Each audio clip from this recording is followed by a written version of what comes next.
अब खबरें तफसील से।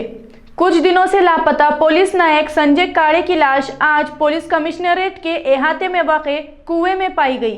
इस वाक़े से महकमे पुलिस में खलबली मची हुई है। शहर पुलिस के नायक संजय फकीरराव गाड़े 24 जनवरी से लापता थे।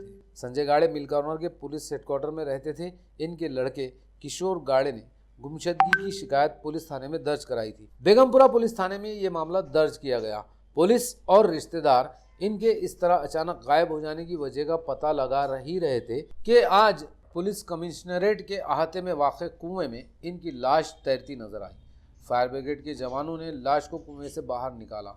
वाक़े का इल्म होने पर आला पुलिस अफसरान फौरी यहां पहुंचे और संजय गाड़े की पुरस्कार मौत की तहकीकात शुरू की। इस वाक़े से महकमा पुलिस में खलबली मची हुई। आला पुलिस अफसरान की निगरानी में बेगमपुरा पुलिस संजय गाड़े की अचानक गुमशुदगी और पुरस्कार मौत की तहकीकात कर रही है।